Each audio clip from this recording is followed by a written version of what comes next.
Praise the Lord. सर्वांचं हार्दिक स्वागत आहे. आज पुन्हा एकदा पवित्र बायबल वचनामध्ये आपण ऐकणार आहोत. मार्क वर्तमान 13वा अध्याय 33वे वचन. त्या ठिकाणी असं लिहिलेलं आहे की सावध असा, जागृत राहा, कारण तो समय केव्हा येईल तुम्हाला ठाऊक नाही. सावध असा, जागृत राहा, प्रार्थना करा, कारण तो समय केव्हा येईल ते तुम्हाला ठाऊक नाही. कोणता समय, कोणती वेळ? प्रभू येशू ख्रिस्त पुन्हा येण्याची वेळ, तो समय. येशू ख्रिस्त 2025 वर्षापूर्वी आला. त्याने अद्भुत चिन्ह चमत्कार केले है ना.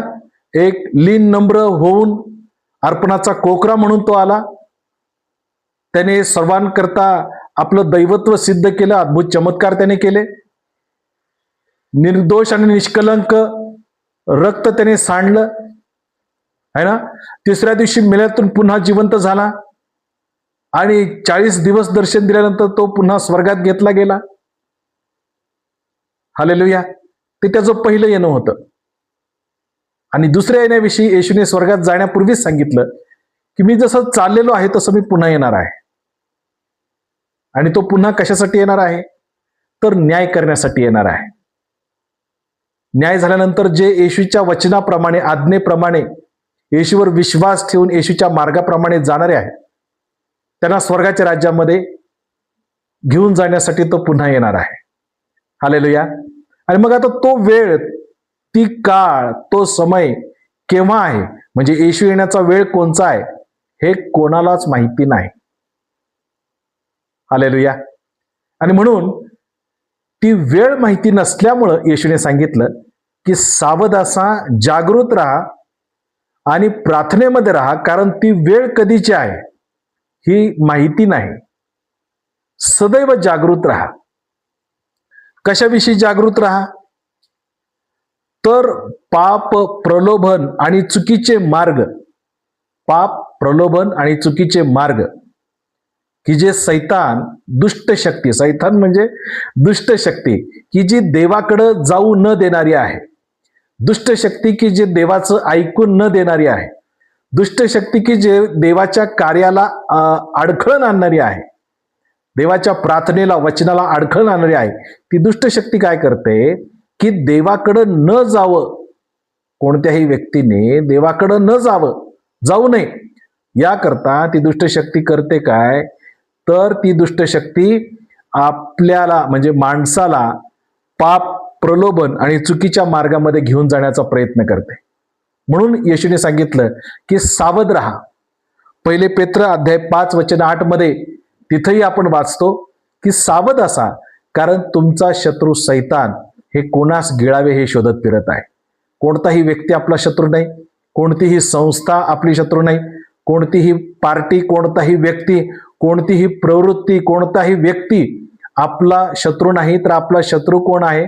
बायबलमध्ये लिहिलं आहे की सैतान, दुष्ट शक्ती ही तुमचा शत्रू आहे आणि ती कोणास गिळावे हे शोधत फिरत आहे. कधी आपल्या विश्वासणाऱ्या लोकांना दुष्कर्मामध्ये, पापामध्ये, दैवाच्या विरोधातल्या सवयी, गोष्टीमध्ये पापात पाडावं हे सैतान शोधत फिरत आहे. आणि म्हणून कधी कुणाला भुरळ पाडावी, कधी कुणाला पापात पाडावं, देवापासून दूर घेऊन जावं, यासाठी सैतान प्रयत्नशील आहे. म्हणून येशूने सांगितलं की सावध असा. हालेलुया. सावध राहा की कोणत्याही क्षणी सैतानाने, दुष्ट शक्तीने आम्हाला भुरळ पाडू नये. पाप प्रवृत्तीला आम्हाला, त्या पापाच्या प्रवृत्तीमध्ये आम्हाला जाण्याचा प्रसंग येऊ नये यासाठी प्रार्थना, सहभागिता आणि सावध राहणं यासाठी येशू सांगत आहे. सावध असा. हालेलुया. सावध असण्यासाठी आपल्याला बायबलमध्ये अनेक प्रकारे सांगितलेलं आहे. जे देवाचे लोक आहेत त्यांच्या विरोधामध्ये जात असताना लाबान हा याकोबाच्या विरोधात निघाला होता आणि देवाने लाबानाला सांगितलं की सावध राहा, कारण याकोब हा माझ्या मर्जीतला व्यक्ती आहे. सावध राहा त्याच्यापासून, है ना. अनेक वेळेस सावध आपणही राहायला पाहिजे आणि अनेक वेळेस देव सुद्धा अनेकांना सावध करणार. तर सावध हा प्रकार बायबलमध्ये अनेक वेळेस सांगितला गेला. निष्क्रिय राहू नका, सुस्त राहू नका, जागे राहा आणि प्रार्थना करीत राहा.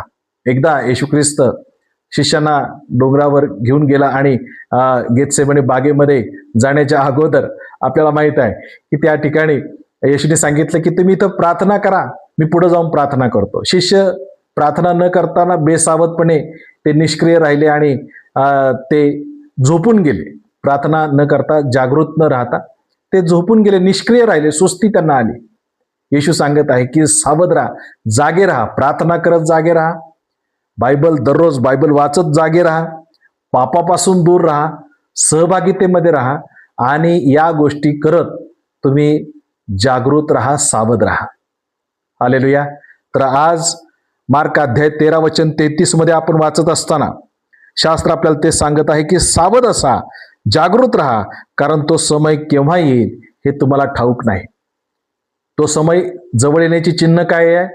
राष्ट्रावर उठेल, है ना, लढायाविषयी तुम्ही ऐकाल, भूमिकंप होतील, है ना, तुमच्या विरोधात लोक बोलतील, तुम्हाला तुरुंगात टाकतील, तुमच्या विरोधात उभा राहतील, पण काळजी करू नका, देवाचा आत्मा तुमची मदत करेल.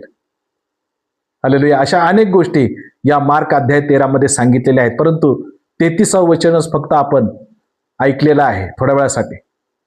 तर या वचनाचं मर्म, रहस्य आणि सार हे आहे की सावध असा, प्रार्थनेत जागृत असा, सावध असा, पाप प्रवृत्ती, देवाला न आवडणाऱ्या स्वभावापासून, कृतीपासून, सवयीपासून सावध असा. हालेलुया. कारण वेळ जवळ आलेली आहे आणि ती वेळ कधी आहे हे आपण सांगू शकत नाही. म्हणून सदैव प्रार्थनेमध्ये जागृत राहा, सदैव पवित्र शास्त्र बायबल वाचत जागृत राहा, सदैव पवित्र शास्त्र बायबलचा अभ्यास करत जागृत राहा, सदैव मंडळीच्या सहभागितेमध्ये जागृत राहा. हालेलुया. प्रभू करो आणि आज नंतर आम्हा सर्वांना जागृत राहण्यासाठी आणि देवाच्या सहभागितेमध्ये असण्यासाठी प्रभू आज आणि येथून पुढे सदा सर्व काळ आमचं मार्गदर्शन करो. आमेन. प्रार्थना करूया.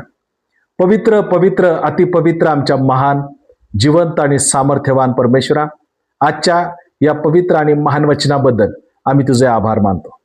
प्रार्थना करतो प्रभू, ज्या प्रत्येकाने आज ही वचनं ऐकली आहेत, आज तुझं वचन ऐकलेलं आहे, येशूच्या नावामध्ये प्रभू या अशा प्रत्येक व्यक्तीला तुझ्या आशीर्वादाने भरावस. ज्या ज्या गोष्टीची त्यांना गरज आहे त्या सर्व गोष्टी अद्भुत प्रकारे त्यांना प्राप्त असाव्या. ज्यांना आरोग्याची गरज आहे त्यांना आरोग्य लाभावं, ज्यांना आर्थिकतेची आवश्यकता गरज आहे त्यांना आर्थिकता लाभावी, ज्यांना नोकरी व्यवसायाची गरज आहे येशूच्या नावामध्ये त्यांचे मार्ग मोकळे व्हावे. ज्यांच्या कुटुंबामध्ये, वैयक्तिक जीवनामध्ये काही अडचणी, काही मतभेद, काही समस्या आहेत, येशूच्या नावामध्ये प्रार्थना करतो, त्या प्रत्येक समस्या अडचणीतून प्रभू त्यांना तू बाहेर काढावस, साक्ष तयार व्हावी आणि तुझ्या नावाचं गौरव व्हावं. धन्यवाद येशू, ही सुंदरशी सहभागिता दिलीस. ही सर्व प्रार्थना येशूच्या नावात मागितली. Amen, amen, amen. Praise the Lord. God bless you. प्रभू तुम्हाला आशीर्वादित करो. आमेन, आमेन, आमेन.